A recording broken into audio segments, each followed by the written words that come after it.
11월 18일 수요일, 오늘 주신 말씀 본문은 다니엘 2장 24절에서 35절입니다. 왕에게 꿈과 그 해석을 전하는 다니엘의 모습이 나타납니다. 자신에게 비밀을 알려주신 하나님의 말씀을 느부갓네살 왕에게 담대하게 전하죠. 왕의 꿈은 신상과 돌에 대한 것이었습니다. 신상은 갑자기 돌 하나에 의해 부서지고 흔적 없이 사라졌습니다. 본문에 나타나는 다니엘의 모습을 통해 하나님의 자녀로서 오늘 하루 어떻게 살아가야 하는지를 생각하게 됩니다. 첫째, 하나님을 경외하는 다니엘의 마음과 태도입니다.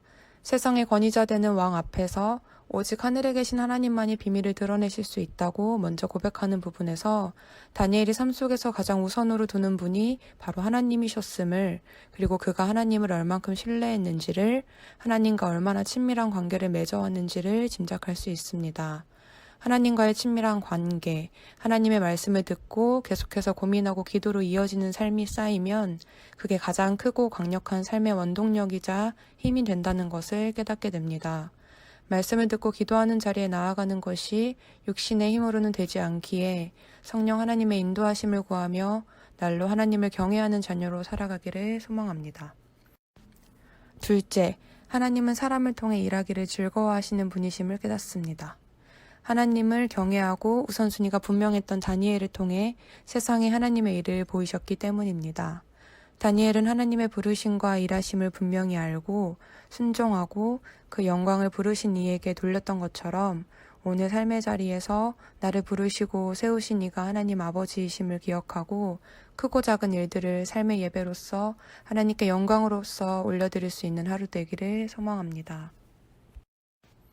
셋째, 하나님의 일하심은 사람의 생각과 능력 밖에 있음을 인정하게 됩니다. 돌 하나가 나라와 새와 진흙으로 된 신상의 발을 쳐서 부셔버리고 그 돌은 큰 산이 되어 온 땅에 가득하게 됩니다. 평범한 일도 아니고 인간의 힘으로도 할 수 있는 일이 아닙니다. 자연의 주인이시고 인간을 창조하신 하나님의 능력이 얼마나 크고 놀라운지를 짐작하게 하는 말씀이라는 생각이 듭니다.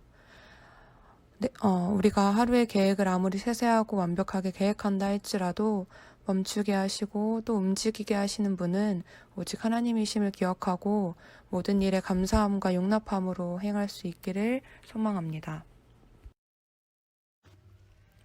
오늘 주신 말씀을 기억하면서 기도하겠습니다. 살아계신 하나님 아버지의 말씀을 들을 수 있게 해주셔서 감사합니다. 말씀을 듣고 깨닫고 회개하며 마음과 생각을 돌아보게 하신 것이 오직 하나님의 은혜임을 고백합니다. 다니엘처럼 하나님을 경외하는 마음으로 오늘 하루를 보내기를 원합니다. 삶의 자리 곳곳에서 하나님의 영광을 드러내고 하나님을 기쁘시게 할 수 있도록 제 마음과 생각을 주장하여 주십시오. 감사드리며 예수님의 이름으로 기도드립니다. 아멘.